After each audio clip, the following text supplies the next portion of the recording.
مولانا محمد عثمان فارق علی صاحب اور اخبار الجمیت۔ حضرت مولانا محمد عثمان صاحب کی شخصیت کسی تعارف کا محتاج نہیں۔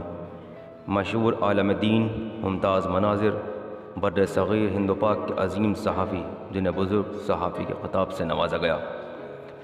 یہی وجہ تھی کہ حصول آزادی کے فوراً بعد جب جمعیت علماء ہند نے اپنے اخبار الجمیت کو، جس کی اشاعت انگریزی دور حکومت میں ایک عرصے تک بند رہی تھی، روزنامہ کی شکل میں جاری کرنے کا پروگرام بنایا تو ایڈیٹر کے لیے نظر انتخاب مولانا محمد عثمان فارق علی پر پڑی۔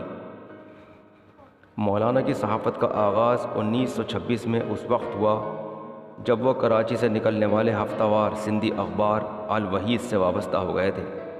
وہ عربی اخبارات سے اردو ترجمہ کرتے تھے جسے سندھی قالب میں ڈھال دیا جاتا تھا۔ 1927 میں والدین سے ملنے دہلی آئے تو اس وقت کے جمعیت علماء ہند کے جنرل سیکریٹری حضرت مولانا احمد سعید نے انہیں الجمیت میں کام کرنے کی دعوت دی۔ مولانا ابو الاعلیٰ مودودی صاحب کے حیدرآباد جانے کے بعد مولانا فارق علی صاحب کو الجمیت کی چیف ایڈیٹری کی ذمہ داری سونپی گئی اور اس حیثیت سے انہوں نے اخبار کے اعلیٰ مقام کو ہمیشہ قائم رکھا۔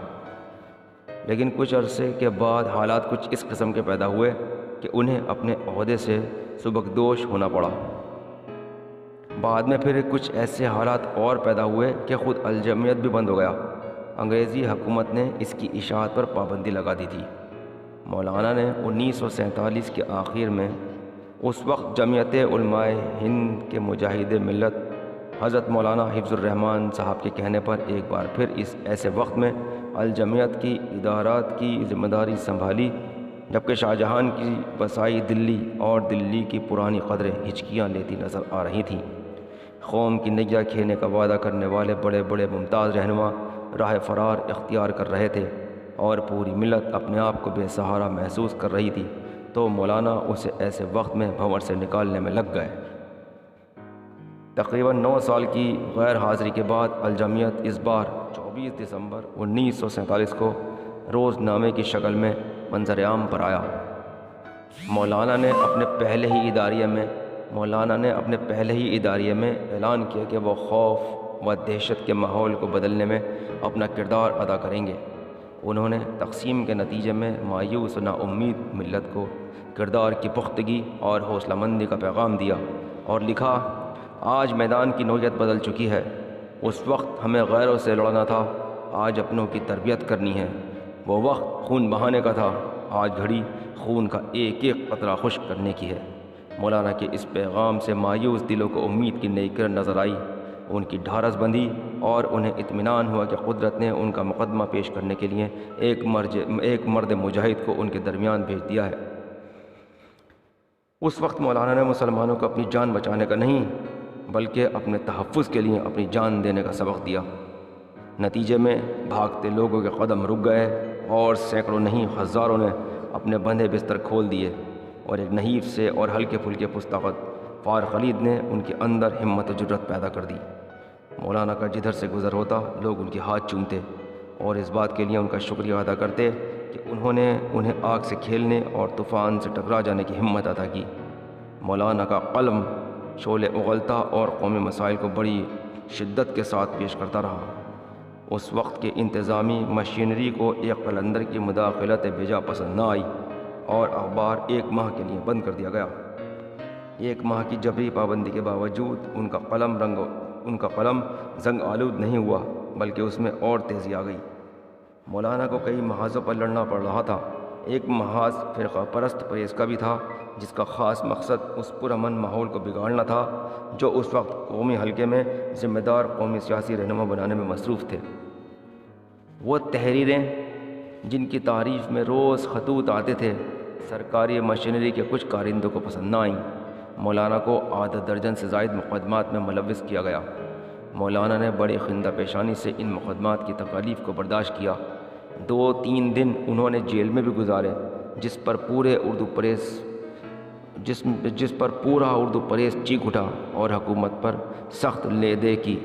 بالآخر تمام مقدمات میں مولانا بری ہو گئے اور دلچسپ بات یہ ہے کہ ان کے مداح ایک مشہور غیر مسلم وکیل اوم پرکاش سونی نے کی۔ جن کی کبھی لاہور میں طوطی بولتی تھی، ان کی طرف سے مقدمات کی مفت پیروی کی اور انہیں عدالت میں بے گناہ ثابت کیا۔ مارچ 1973 میں جب مولانا بہت کمزور ہو چکے تھے، الجمعیت کی ادارات سے مستعفی ہو گئے، سبکدوشی کے زیر عنوان ایک اثر انگیز مقالہ لکھا۔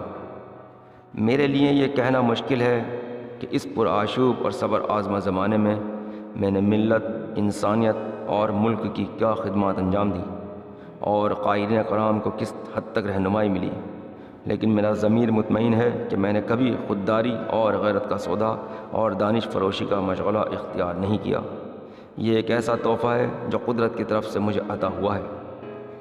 مولانا کی ابتدائی تحریروں کو دیکھنے سے اندازہ ہوتا ہے کہ وہ کافی سخت تھیں، اتنی سخت کہ مولانا ابوالکلام آزاد مجاہد ملت حضرت مولانا حفظ الرحمن صاحب کے ذریعے اکثر اوقات پیغام بھجوایا کرتے تھے کہ مولانا اپنے قلم کو نرم کرو، لیکن کیا مجال کہ مولانا نے کبھی اپنے قلم کو نرم کیا ہو۔ 10-15 سال گزرنے کے بعد مولانا کے قلم میں اعتدال آ گیا۔ اپنے 2 اگست 1961 کے ادارے میں انہوں نے لکھا، نفرت سے نفرت، دشمنی سے دشمنی پیدا ہوتی ہے۔ اس چکر سے نکلنے کے لیے نفرت کو محبت سے اور دشمنی کو دوستی سے بدلنے کی ضرورت ہے۔ مسلمانوں کو برادران وطن سے شخصی رابطہ قائم کرنے پر زور دیا۔ ان کے بقول شخصی ملاقاتیں اور ذاتی تعلقات سے جو نتائج برآمد ہو سکتے ہیں وہ کسی کانفرنس کی 10 قراردادوں سے کبھی برآمد نہیں ہو سکتے۔ نومبر 1966 میں مرکزی حکومت کے پریس انفارمیشن بیورو نے 25 رکنی پریس کونسل میں ان کا نام شامل کیا تو اس کے اجلاس میں پابندی سے شریک ہوا کرتے تھے۔ مولانا مرحوم کے لیے طویل سفر کرنا مشکل تھا، انہیں پیٹرول کی ناقابل برداشت بو آتی تھی۔ 1931 میں یعنی اپنی جوانی کی عمر میں جمعیت علماء ہند کے نمائندے کی حیثیت سے بحری جہاز سے سنگاپور کا سفر کیا، لیکن اس کے بعد کسی بیرونی ملک کا سفر نہ کر سکے۔ سعودی عرب اور مصر کی طرف سے جب دعوت نامے ملے تو انہوں نے اسٹاف کے دوسرے ممبروں کو اس سفر کا موقع عنایت فرمایا، اور جب 1962 میں امریکی حکومت کی طرف سے امریکہ کا دورہ کرنے کا موقع ملا تو انہوں نے اپنی جگہ اپنے چچا زاد بھائی جناب سلیمان صابر صاحب کو جانے کا موقع دیا، جو ان کے ساتھ ہی کام کیا کرتے تھے۔ مولانا فاروق علید آج ہمارے درمیان نہیں ہیں، لیکن انہوں نے روزنامہ الجمعیت میں اپنے قلم کے جو موتی بکھیرے، ان کی چمک دمک آج بھی اپنی اصلی حالت میں موجود ہے، ان سے ہمیں روشنی ملتی رہے گی۔ ایسی شخصیت بامشکل ہی پیدا ہوتی ہے۔ وہ ایک مخلص انسان تھے، حق گو انسان، نیڈر و بے باک، مر کر زندہ رہنے کا سبق دینے والا مجاہد، محب وطن اور مونس مظلومین۔ وہ ہماری یادوں میں ہمیشہ محفوظ رہیں گے۔ سبق مر کر جینے کا دیا تھا جس مجاہد نے، وہ مر کر یاد آتا ہے، ہمیشہ یاد آئے گا۔ دوستو، امید کرتا ہوں آپ کو ویڈیو پسند آئی ہوگی۔ پسند آئی ہو تو ویڈیو کو لائک کریں، شیئر کریں۔ آپ کی اجازت کا متمنی